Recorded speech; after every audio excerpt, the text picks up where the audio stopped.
안녕하세요. 저는 30대 이혼녀입니다. 이번 이혼을 통해서 가족 간의 신뢰가 얼마나 중요한지 알게 되어 사연을 써보고자 합니다. 제 결혼 생활이 이혼으로 마무리될 줄은 몰랐는데 착잡하네요. 지금부터 본격적으로 제 이야기를 좀 해볼게요. 우리 친정집은 부자는 아니에요. 하지만 남들이 부러워할 정도의 재산은 갖고 있습니다. 태어날 때부터 넉넉하게 살았던 건 아니었고 제가 아주 어릴 적에 운 좋게 재산 불릴 수 있는 기회가 있었다고 했어요.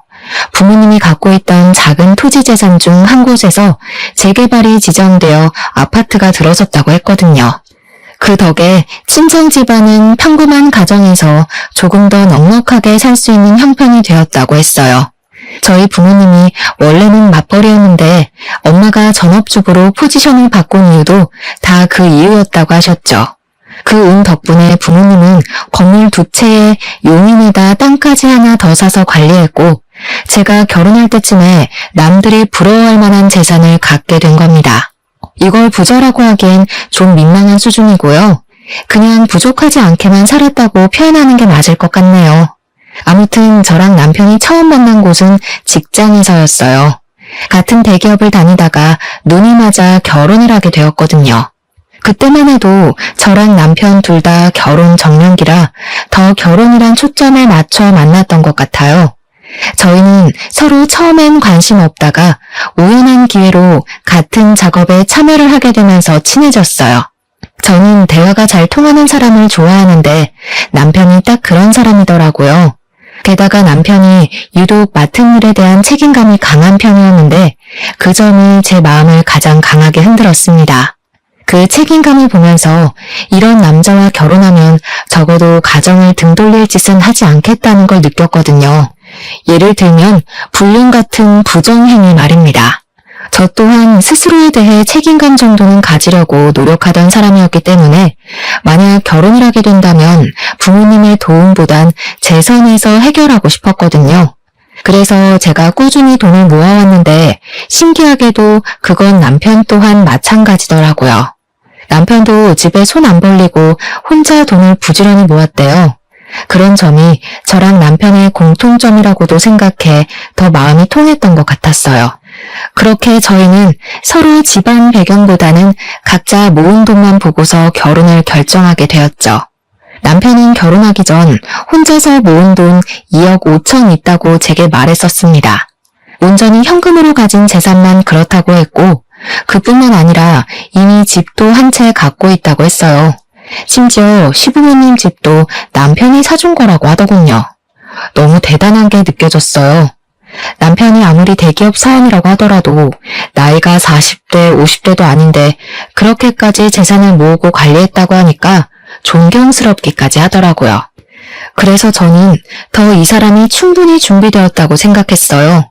적어도 이런 남자랑 결혼하면 굶어 죽는 일은 안 생기겠구나 싶었거든요. 미래에 아기가 생긴다고 해도 이런 남편이 있다면 너무 든든할 것 같다는 생각도 들었어요. 저는 나름대로 똑똑하게 사람을 판단해보고 결혼했다고 생각했습니다. 그렇게 결혼을 진행했던 건데 혼인신고까지 한 뒤에 정말 생각지도 못한 사실을 알게 되었어요. 부부가 되면 어쩔 수 없이 돈 문제가 훨씬 더 중요해지잖아요. 그래서 좀 더 깊게 대화를 나눴던 건데 그제야 시모가 남편의 돈을 대신 관리해주고 있었다는 사실을 알게 된 겁니다. 더 황당한 건 따로 있었어요. 신혼집 명의뿐만 아니라 시댁 명의가 전부 시모 이름으로 되어 있었고 남편 통장마저 시모 손에 있어서 남편이 시모한테 돈을 받아 쓰고 있었더라고요. 제가 먼저 우리 부부끼리 돈 관리 좀 해보자고 얘기를 나누지 않았다면 한참 뒤에 알게 되었을 사실들이었습니다. 남편이 결혼하고 나서도 제게 이러한 사실을 고백하지 않았다는 건 결국 저한테 숨길 수 있으면 안 밝히겠다는 뜻 아니겠어요? 뭐? 그걸 왜 이제 얘기해? 그럼 당신 결혼 자금 없다는 거잖아. 결국 다 어머님 돈이란 거 아니야? 그건 아니지. 다 내가 벌어서 마련한 것들이고 엄마한테 쥐어주는 것도 난데. 내가 자산 관리할 줄 몰라서 엄마한테 맡긴 거야. 엄마가 나 결혼하면 전부 돌려주겠다고 했어. 내가 요즘 바빠서 잠시 깜빡하고 말 못했던 거야. 하마터면 신혼부터 대판 싸움이 날 뻔했습니다. 다행히 남편은 저랑 대화를 하고 나서 그 다음날 이 사실을 시모와 의논했고 시모는 별다른 문제 없이 남편에게 급여 통장과 적금 통장을 흔쾌히 넘겨주었습니다. 대신 시모가 신혼집 명의는 차차 바꾸기로 하자 해서 처음엔 현금만 받아왔었어요. 남편이 받아온 그 통장을 확인해보니 현금 2억가량 모았다던 그 돈이 결혼자금 쓴 것 빼면 그 정도 액수로 남아있더라고요. 그래서 제가 더 화내지 않고 그 상황을 참고 넘어가 줬어요. 그렇다고 어이없던 그 기분이 사라지는 건 아니었습니다. 저는 남편이 책임감 강한 모습을 분명 발견했기에 모든 걸 남편 혼자 해결하는 줄 알았거든요. 그런데 시모한테 꽤나 큰 부분을 의존하고 있었다는 사실을 신혼 초부터 알게 돼서 남편에 대한 제 감정이 살짝 식어버리더군요. 이런 걸 실망이라고 하는 거겠죠. 물론 그렇다고 남편에게 벌써부터 실망이란 말을 하진 않았어요. 그냥 제가 바로잡고 싶었던 것 같습니다. 제가 선택한 결혼을 후회하지 않으려고 어떻게든 남편의 실망스러운 모습을 이해하려고 했었죠. 근데 이 사실이 생각보다 길게 갔고 큰 파장을 가져오리라고는 상상도 못했어요. 시모가 돈 개념이 워낙 강한 사람이라는 것도 이 문제 때문에 알게 되었는데요. 시모는 돈에 대한 애정이 조금 남다른 것 같았습니다. 어떻게 보면 제 주변에 시모만큼 돈에 진심인 사람을 본 적이 없어서 시모의 행동이 다소 집착처럼 보이기도 했어요. 시모는 제가 처음으로 용돈을 주었을 때 그 자리에서 바로 현금을 세어보는 행동으로 저를 깜짝 놀라게 했습니다. 그러지 말라는 법이 없기 때문에 그저 놀란 것이 다였지만 결코 좋아 보이는 행동은 아니었어요. 그 용돈은 저랑 남편이 신혼여행 다녀오고 부부로서 잘 살아가겠다는 마음으로 준비했던 첫 용돈이었거든요. 양가 어른들께 똑같은 금액으로 드렸는데 시모만이 그 봉투를 받자마자 개봉해서 세어봤고 이내 저희에게 하는 말은 저를 더 놀라게 했었죠. 신혼여행 가서 재밌게 놀긴 했나 보구나. 돈이 얼마 안 남았나 보네. 그래도 앞으로는 이 액수보다 더 챙겨주겠지. 그럴 거라 믿을게. 저희 친정에서는 그 용돈을 받지 않으려고 했었는데 시모는 다음 용돈까지 바라고 있어서 당황스러웠습니다. 심지어 돈 버는 사람이 두 사람이니 더 넣어달라고 노골적으로 말한다는 것이 제겐 좀 많이 충격이었어요. 자기 아들한테 하는 말이면 이해하겠는데 저는 시모랑 얼굴 본 지 한 달도 채 안 된 상태였거든요. 그런 남의 자식에게 당당하게 용돈을 요구하는 시모의 태도가 무례하게 느껴질 수밖에 없었죠. 근데 또 시모는 용돈은 용돈대로 선물은 선물대로 따로 원하는 타입이기까지 했어요. 기념일 같은 걸 워낙 반드시 챙기는 사람인데 절대 말로만 축하하면 안 되고 무조건 선물을 받아야 하는 사람이었습니다. 남편이 말하길 시모가 마음이 여려서 선물 안 주고 넘어가면 그 소녀 같은 토라짐이 무려 한 달까지 간 적 있다 하더라고요. 말이 좋아 소녀 같다 표현을 한 거지 나이를 그만큼 먹고 고작 선물 못 받았다고 토라지는 건 너무 징그럽지 않습니까? 시모의 그런 특징을 남편이 참고해달라는 식으로 제게 부탁했는데 그걸 듣자마자 생각하고 싶지도 않은 불길한 미래가 자꾸 상상되었어요. 왠지 시모 때문에 남편과 문제가 생길 것 같은 느낌이 들더라고요. 시모랑은 최대한 갈등을 만들지 않는 것이 좋겠다고 생각해서 저는 시모와 자주 마주하지 않기 위해 갖은 노력을 했었습니다. 어차피 저희가 분가를 하고 있었으니 제가 굳이 바빠서 시간이 안 된다면 시모를 안 볼 수 있을 거라 생각했어요. 그런데 그게 아니더라고요. 굳이 제가 얽히고 싶지 않아도 시모가 알아서 사사건건 간섭해 오는 겁니다.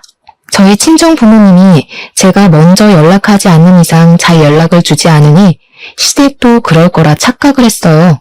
시모는 우리 신혼집 명의가 자기 거라는 걸 명분으로 우리 집을 계속 방문하기 시작했습니다. 어머님, 갑자기 어쩐 일이세요? 남편이 어머님 온다는 말을 안 해서 몰랐어요. 오시는 줄 알았으면 뭐라도 준비해 놓을 걸 그랬네요. 아직은 내 집이지 않니? 내가 굳이 너한테 알리지 말라고 했어. 아들 허락만 받으면 되지 뭐하러 두 사람씩한테나 허락을 구해? 어차피 명의 넘겨주면 이럴 일도 없을 테니 불편해할 것도 없다. 그냥 잘 사나 보러 온 거야.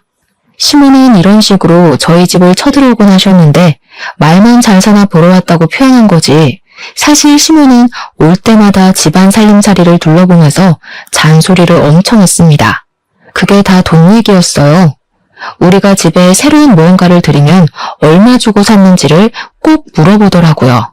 거짓말하고 싶진 않아서 솔직하게 얘기를 해주면 주로 새 것을 산 것에 불만을 품고 잔소리하셨어요.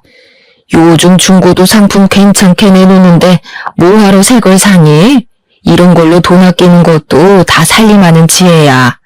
앞으로 나한테 먼저 상의하고 구매해라. 그래도 저희 지금 신혼이고 또 처음 쓰는 건데 새 것 타고 싶어서요. 저희가 형편이 안 되는 것도 아닌데 굳이 중고를 살 필요는 없다고 생각했거든요. 또 이런 것들은 한 번 사면 몇 년씩 쓰는 거라 아무래도 새 걸로 시작하는 게 좋죠. 네가 경제관념이 없구나. 쓸데없는데 돈 쏟을 일이 있으면 아껴서 적금이나 넣어. 요즘은 땅 파서 돈 나오는 시대 아니다. 아낄 수 있을 때까지 아껴야지. 나중에 나이 들어봐라. 어디 젊을 때처럼 돈 벌 기회가 쉽게 있는 줄 아니? 시모는 일단 자기 눈에 마음에 안 든다 싶으면 다 쓸데없는 곳에 들어가는 돈 취급을 했습니다. 자기가 쓰는 돈은 합리적이고 남이 쓰는 돈은 엄청 아까워했어요. 게다가 남한테 받는 건 또 좋아했고 자기 돈이 남에게 나가야 하는 건 굉장히 싫어했어요. 사실은 아들 집이나 저희 혼수까지도 다 자기 재산이라고 생각하는 것 같았어요. 자기가 자기 아들에게 명의를 넘겨준다고 하더라도 아들 돈이 자기 돈이라고 생각하시는 거죠. 그러니까 제가 제 스스로 뭘 사서 배치하는 게 마음에 안 드셨던 거예요. 저는 그때부터 시모가 굉장히 짠순이라고 생각했고 알뜰살뜰한 사람이 아니라 무력이 많은 사람이라는 걸 깨달았습니다. 솔직히 그 사실만으로도 제 시모복은 이미 날아갔다고 체념했어요. 하지만 딱 그까지만 했다면 저도 이혼할 만큼 불만을 품진 않았을 겁니다. 근데 시모의 욕심이 닿지 말아야 할 곳까지 닿기 시작하자 저도 모르게 걷잡을 수 없는 길을 들어서고 말았어요. 어느 날 남편이 시모한테 온 전화를 몰래 받고 있는 걸 엿들은 적 있었는데요. 그 내용이 정말 괘씸하고 화가 나더라고요. 사돈댁이 땅까지 있다면서 하나 정도는 사위 앞으로 명의해줘야 되는 거 아니니? 아직까지도 아무 말이 없었어? 네 마누라는 이런 것도 알아서 안 챙겨주고 뭐 한다니? 아직 내가 뭘 한 것도 없는데 장모님께서 덜컥 주는 것도 이상하지. 그냥 괜한 소리 하지 말고 얌전히 기다려. 사람 일은 모르는 거니까 그렇지. 그 집에 자식이 2명이나 더 있다며. 갑자기 사돈어른들 둘 다 확 죽어봐라. 네 목 없을 수도 있는 거 아니야. 그럼 이 결혼 정말 손해지 않니? 일단 기다려봐. 아직 결혼한 지 1년도 안 됐잖아. 한두 푼도 아니고 그렇게 큰 재산을 어떻게 검증도 안 된 사이한테 바로 넘겨주겠어? 듣자 하니 둘이서 친정재산 얘기를 몰래 나누고 있더라고요. 아무리 생각해도 시모 마인드가 진짜 어이없었어요. 우리 신혼집은 자기 명의로 해놓고 몇 달간 바꿔주지도 않고 있으면서 저의 개인 재산 간섭하는 걸로 모자라 이젠 친정 재산까지 몰래 탐내고 있는 거잖아요. 그건 아무리 어른이라고 하더라도 도가 지나친 태도라고 생각했어요.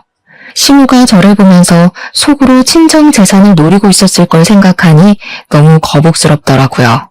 그 실체를 알게 되니 기분이 많이 언짢았습니다. 근데 여기서 제가 더 실망스러웠던 건 남편 태도였어요.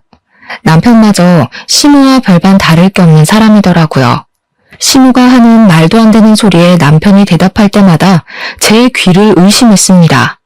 그 상황에서 남편과 시모의 차이점을 굳이 언급해보자면 시모가 남편보다 조금 더 성급했다는 거예요.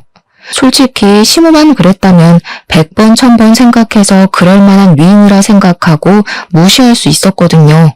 근데 남편까지 시모와 같은 마음을 품고 있었다는 건 제게 유일한 기둥이 무너지는 기분과 같았어요. 남편이 그러는 건 못 본 척 넘길 수가 없겠더라고요. 저도 모르게 이성보단 감정이 먼저 앞서갔어요. 저는 그 자리에서 안 숨고 바로 남편한테 다가가 뭐 하냐고 물었습니다. 그러자 남편 깜짝 놀라면서 시모 전화를 끊어버리더군요. 깜짝이야. 왜 남의 전화를 엿듣고 그래? 언제부터 있었어? 처음부터 다 듣고 있었던 거야? 처음부턴 못 들었지. 어머님이 우리 부모님 중매만에 하면서 재산 챙기라고 했던 거랑 당신은 거기에 반박은커녕 어머님 달래면서 기회 엿보고 있다는 것만 들었어. 그래서 우리 부모님한테 뭘 뜯어낼 생각인데? 뭔 개소리야. 우리가 뭐가 아쉬워서 남의 재산을 탐내겠어. 당신이 잘못 들은 거야. 그냥 엄마 친척 중에 재산 문제가 있어서 그래. 그동안 이런 식으로 숨겨왔구나. 내가 똑똑히 들었는데 뭘 아는 척이야. 그럼 어머님한테 가서 직접 물어볼까? 방귀 낀 놈이 더 성낸다고 남편은 저랑 입씨름하기 피곤하단 핑계를 대면서 자리를 피해버렸습니다. 당연히 저만 남편 뒤를 졸졸 쫓아다니면서 남편한테서 사실을 독촉했어요. 그랬더니 그게 결국 불씨의 기름을 들이부었고 결혼 후 처음으로 남편과 대판 다툼을 벌였습니다. 그럼에도 불구하고 남편은 끝까지 사실을 부정하더군요. 뒤늦게 사실을 밝혀도 속상할 마당에 저를 대체 뭘로 보는 건지 끝까지 숨기는 태도 때문에 더 실망이었죠. 사실 제가 당장 남긴 증거가 없었으니 저도 다짜고짜 시모한테 가서 이 문제를 따질 수 없었어요. 저는 그 뒤로 시모랑 남편을 유심히 살피게 되었습니다. 근데 남편이 시모한테 언질이라도 준 건지 시모가 언제나처럼 짠순의 기질만 있을 뿐 둘이 몰래 통화하는 일은 없더라고요. 일부러 더 조심히 하는 것 같았고 시모는 일부러 더 아무렇지 않은 척 저를 갈구는데 신경 쓰기만 했어요. 제가 굳이 시모를 자극해야만 그들 속셈을 조금이라도 드러낼 수 있겠더라고요. 혹시 제가 떠보면 넘어오지 않을까 싶어서 저는 한날 작정하고 철판을 깔았습니다. 그날은 시댁에서 밥 먹는 날이었어요. 참, 어머님, 저희 신혼집 명의 언제 바꿔주실 거예요? 이렇게까지 미룰 이유가 없는데 혹시 주기 싫으신 건가요? 아니면 저랑 남편이 오래 못 살 것 같아서 재산 지키려는 거예요? 저는 대놓고 뻔뻔하게 명의 변경을 요청했습니다. 그랬더니 제가 직접 물어볼 줄은 몰랐는지 시모가 당연히 하더라고요.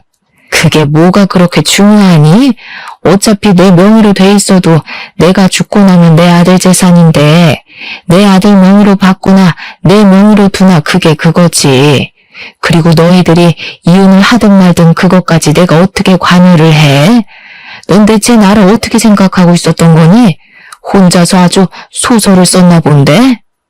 혹시나 싶어 여쭤봤죠. 사실 저도 부모님께서 원룸 건물 하나 준다 그랬는데 그냥 부모님 명의로 두라 그랬거든요. 저랑 남편이 언제 어떻게 될지 모르니까 굳이 서두를 필요 없잖아요. 근데 어머님 말씀 듣고 보니 그렇네요. 어차피 저희 부모님 돌아가시면 다 제 재산이니 굳이 명의는 안 바꿔도 되겠어요. 안 그래요? 친정 부모님께서 원룸 건물을 주기로 했다는 말은 사실 거짓말입니다. 신모가 워낙 친정 재산에 눈독 들이고 있는 걸 알아서 제가 한번 떠본 거였어요. 그냥 그렇게 지원해서 한번 말해봤는데 생각보다 시모 반응이 현실적이더라고요. 제 말에 당황하고 기분 나쁜 티를 팍팍 내는 거 있죠. 그 상황에서 남편은 밥만 퍼먹고 있었고 시모는 저를 보고 기막혀하는 얼굴로 노려보기만 했습니다. 저한테 따지고 싶은 게 많아 보이는 얼굴이었어요. 하지만 정작 자기가 뱉은 말이 있으니 저의 단호한 결정에 따로 반박은 못하더군요. 공짜 건물을 놓쳐서 기분이 많이 상한 것 같았습니다. 솔직히 그 얼굴을 보고 싶었던지라 아주 쌤통이라 생각했네요. 그날 이후로 시모랑 남편이 어떤 대화를 따로 나눴는지는 모릅니다. 대신 저희 집을 자주 찾아오던 시모의 발걸음이 뚝 끊긴 건 느꼈어요. 남편도 제 눈치를 보면서 잘해주기 시작했고 제 입에서 다시 건물 얘기가 나오길 기다리는 것 같았죠. 그렇게 좀 잠잠한 시간을 보내면서 서로 감정 상했던 사태가 수습이 되는가 했어요. 그런데 어느 날 예상치 못한 소식을 접하게 되었습니다.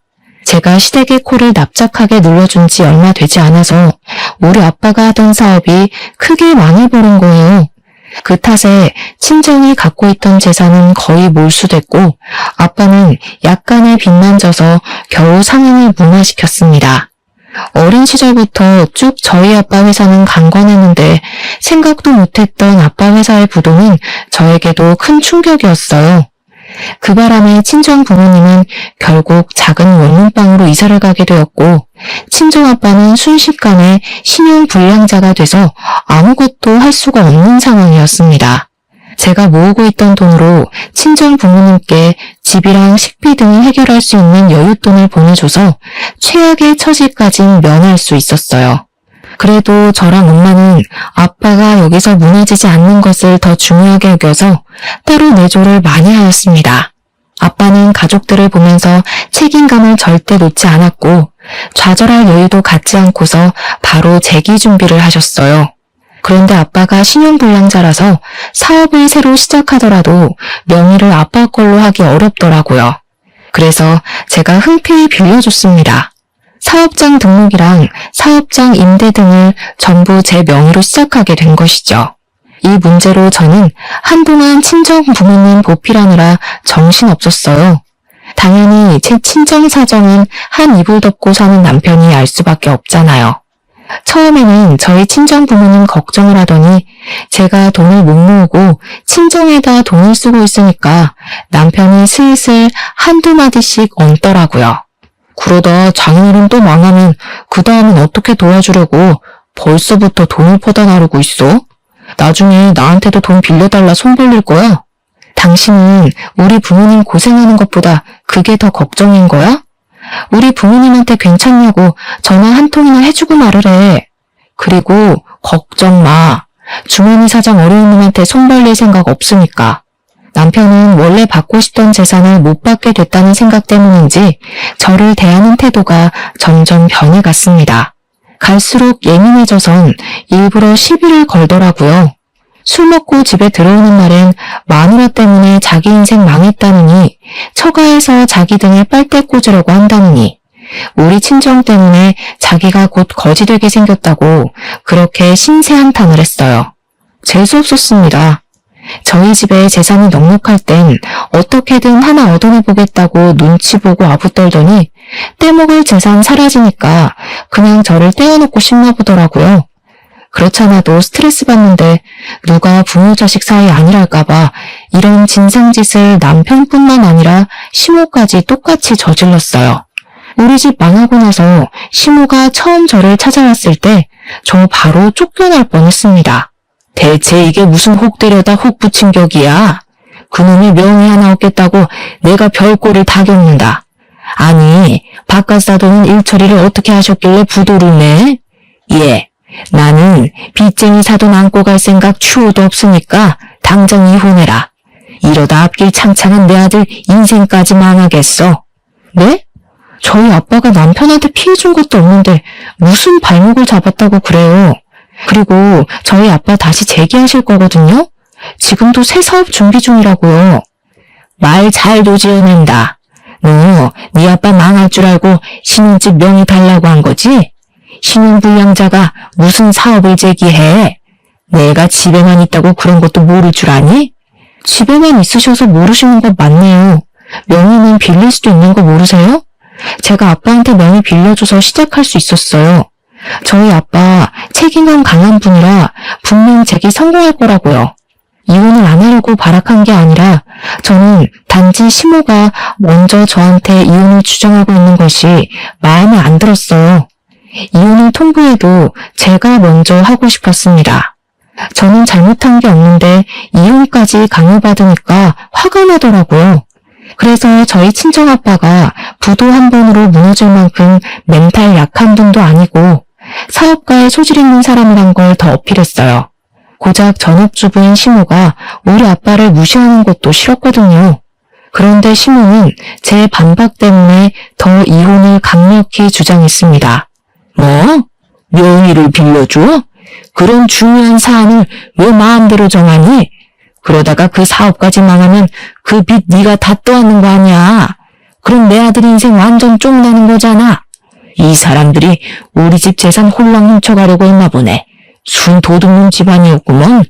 이 말은 제가 시무랑 남편한테 해주고 싶었던 말인데 시무 입에서 나오니까 기분이 많이 나빴습니다. 같이 있던 남편은 시무의 역정을 말리기는커녕 오히려 자기도 시무의 의견에 동조한다는 눈빛을 띠고 있었어요. 저도 그들의 마음을 이해 못하는 건 아닙니다. 상대 배우자 집안이 부도가 나서 빚더미에 쌓였다거나 거지가 됐다고 하면 솔직히 불안할 것 같거든요. 그러나 이혼을 요구했을지는 모르겠어요. 너 때문에 내 인생 망하게 생겼다고 손가락질했을 것 같지도 않습니다. 그래서 그런가 두 사람의 태도가 너무 실망스럽고 정떨어지더라고요. 어떻게 그리 바로 이혼 얘기 나올 수 있는지, 어떻게 남편은 시무가 대신 이혼 통보를 하는데도 그걸 가만히 듣고만 있을 수 있는지, 그 모든 순간이 제게 최악이었죠. 심지어 남편은 저 몰래 친정 부모님께 연락해서 이 사실을 밝혀버렸어요. 친정 부모님께 저와의 관계를 정리하고 싶다고 말을 해버린 겁니다. 친정 부모님한테서 연락이 왔는데 얼마나 죄송했는지 몰라요. 부모님께서 자신들 때문에 딸 인생을 망쳤다고 생각할 것 같더라고요. 남편은 그때부터 제가 싸움을 걸어도 자기는 이혼할 작정으로 막말을 해왔습니다. 입에 담기엔 너무 험해서 글로 표현할 수가 없네요.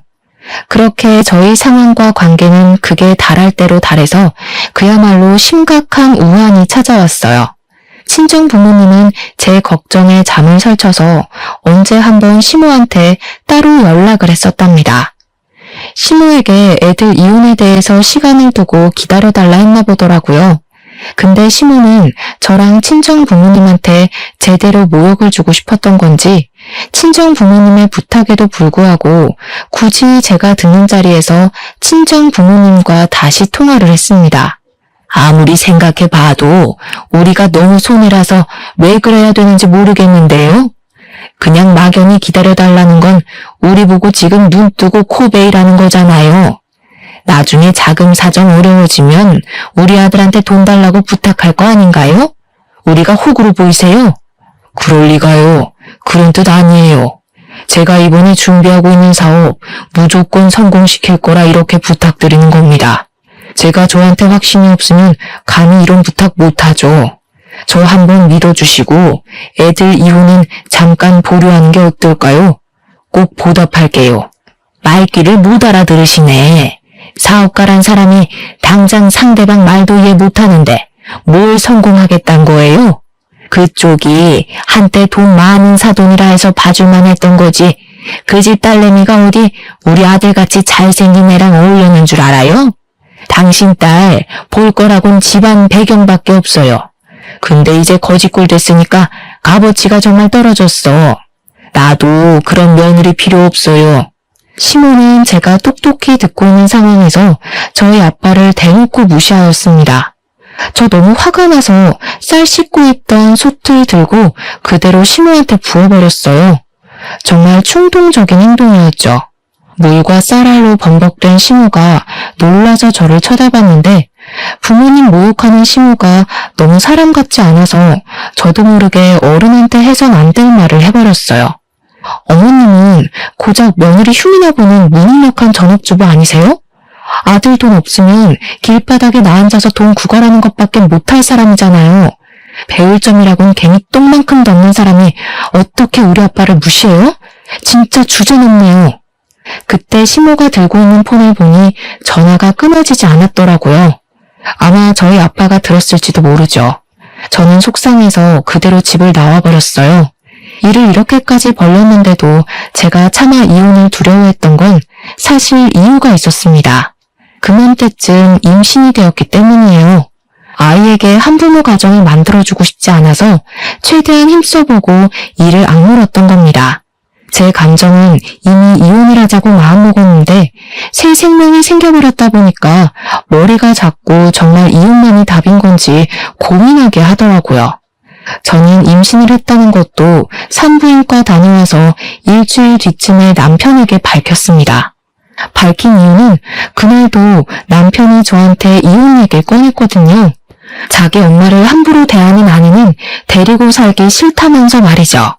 그래서 임신 사실을 알렸더니 남편은 별로 놀라지도 않았습니다. 얼마나 됐냐고 묻다가 얼마 안 된 걸 알고는 바로 해결답을 내려줬어요. 지우면 되지 뭐가 문제야. 돈 때문에 그래? 수술하면 몸 힘들다니까. 지우는데 돈은 내가 내줄게. 대신 그거 끝나면 이혼하는 거다. 자기 자식이 생겼다는데도 아빠란 사람이 아이에게 하는 첫마디가 고작 저런 식이라니. 그 바람에 제가 결국 이혼을 결정하게 된 거였어요. 결혼 전만 해도 남편이 책임감 있다고 생각해서 믿고 따랐던 건데 막상 같이 살아보니 저와의 가정이 아닌 시모와의 가정에만 책임감을 갖고 있는 남편이란 걸 알았어요. 그걸 깨달았을 때 너무 허무했고 제 실수로 인해서 엄한 새 생명이 같이 상처받게 생겼다는 게 미안했습니다. 그래서 시모랑 남편을 용서할 수가 없었어요. 절대 그들이 행복하게 살도록 내버려 두기 싫었습니다. 조금이라도 저만큼의 고통까지 느껴봤으면 했어요. 저는 그들에게 이혼을 받아들이겠다고 얘기를 했어요. 대신 아이는 안 지우겠다고 했습니다. 그랬더니 이젠 양육권 문제 때문에 애 지우라고 겁박을 하더군요. 시모 집 나간 며느리 배에서 나온 아들 핏줄보단 돈이 더 중요한가 보더라고요. 그게 무슨 말 같지도 않은 소리니? 그런 식으로 우리 아들 발목 끝까지 잡고 있으려는 속셈 모를 줄 알아? 나는 내 손주를 이혼한 며느리가 낳게 할 생각도 없고 내 손주한테 이혼 부모가 있는 것도 용납 못한다. 시모는 남편을 재혼시켜서 자기 마음에 들도록 새로 가정을 만들 생각인 것 같았어요. 그런데 제가 집 나가서 애를 낳아버리는 족보가 꼬이니 그걸 두고 보기 싫었나 봅니다. 그래서 저를 틈만 나면 병원에 데려가려고 했고 아이를 지우게 하려고 애를 썼어요.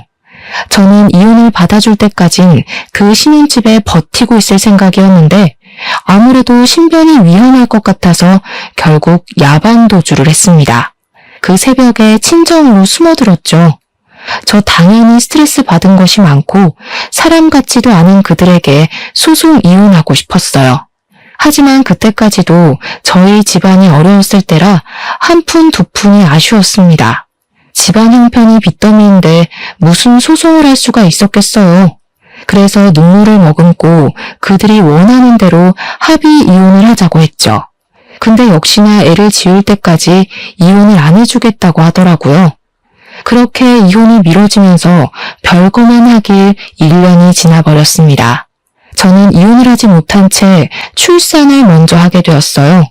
정말 예쁘고 사랑스러운 딸을 낳았는데 그 축복과 동시에 우리 친정에도 드디어 쨍하고 해뜰 날이 찾아오게 되었습니다. 아빠가 저랑 새로 태어난 손녀를 보곤 더 책임감에 불타올랐던 것 같았어요. 열심히 피땀 흘려 끝내 사업 재기를 성공한 겁니다. 그날의 희열은 정말 꿈만 같았습니다. 한번 날개를 한 아빠는 나이를 거꾸로 드시는 것처럼 무섭게 일어서기 시작했어요. 상가를 서너 개까지 구입할 정도로 갓에 일으켜주셨고 아빠는 그것이 전부 복을 안고 태어난 손녀 덕분이라 얘기를 하고 있습니다. 아무튼 노력해준 1년 넘는 시간 동안 홀로 편히 자지도 못한 아빠 덕분에 우리는 작은 원룸에서 다 같이 살 수 있는 넓은 아파트로 옮겨갔어요. 그제야 드디어 숨통이 트이는 느낌이었습니다.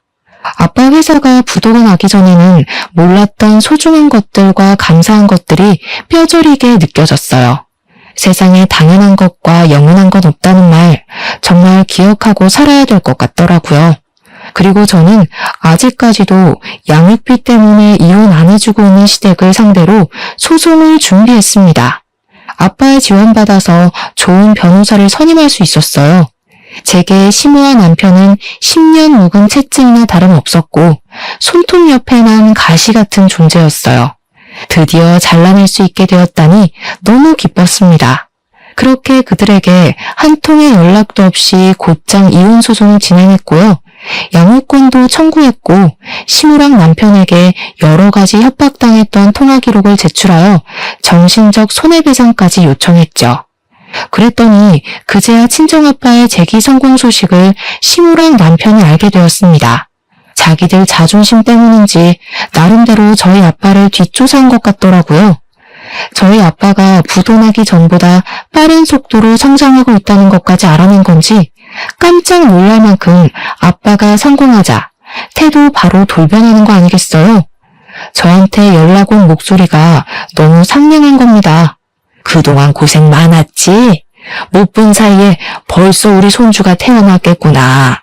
우리 아들이 너 없이 자리를 못 잡아서 내가 그간 너무 정신없이 살았어.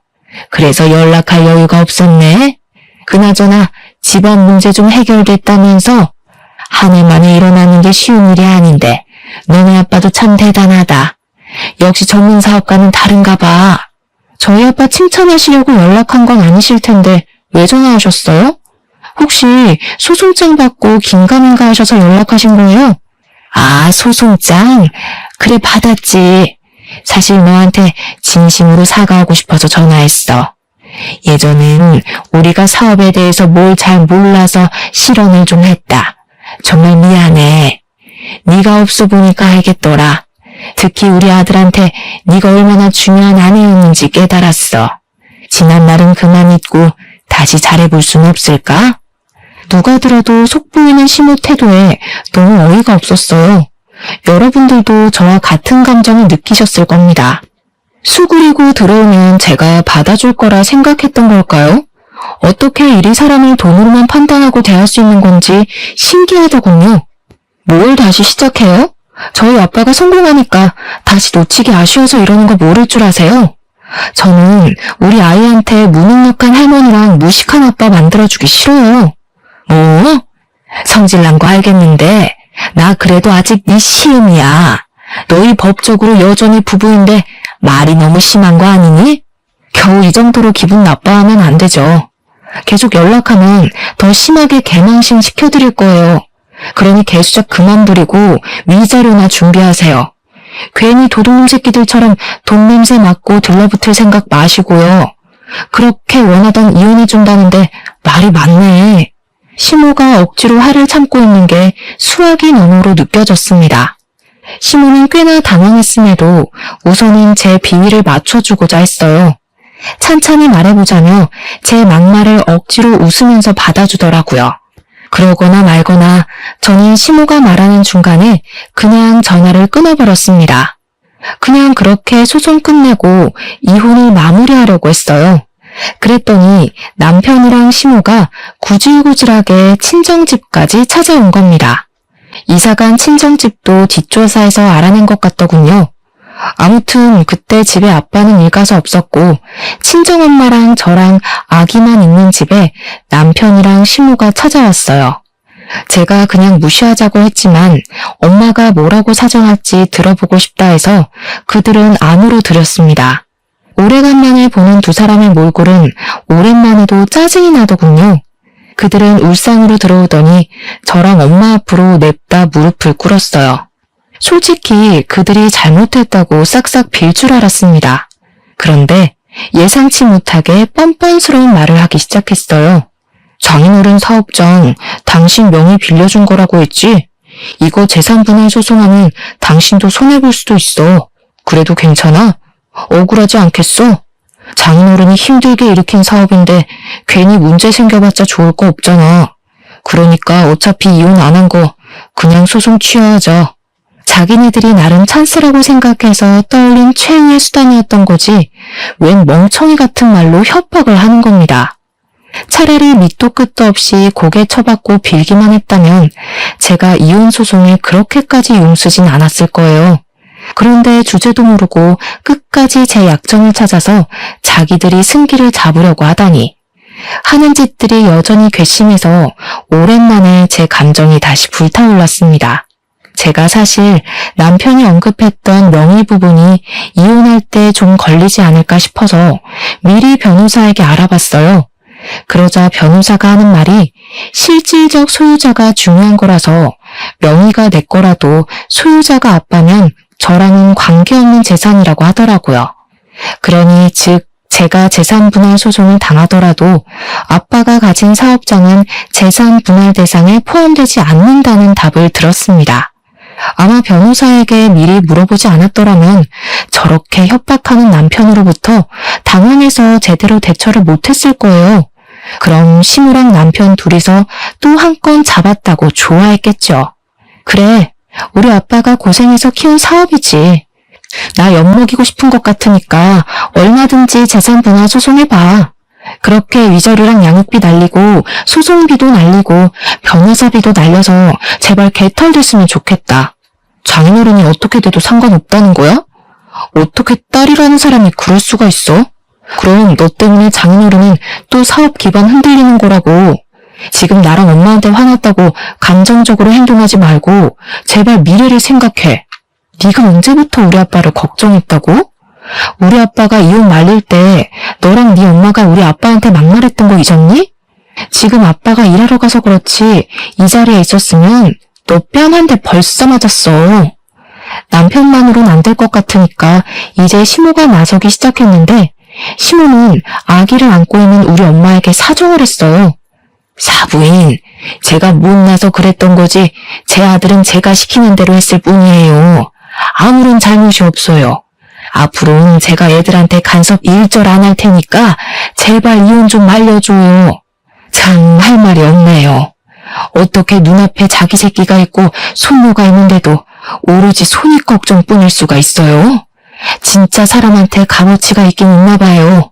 사부인 아들내미는 이제 이혼만 돼서 더 똥값 된 것 같은데 재혼이 가능하겠어요? 이럴 시간에 시집 못 가고 있는 아줌마들이나 알아보던가요. 엄마는 시무랑 남편을 향해 아기 위생이 안 좋다고 그만 나가라며 쫓아버렸습니다. 남편이 계속 매달리려고 해서 신발장에 둔 소금 단지를 열어 소금을 뿌리기도 했어요.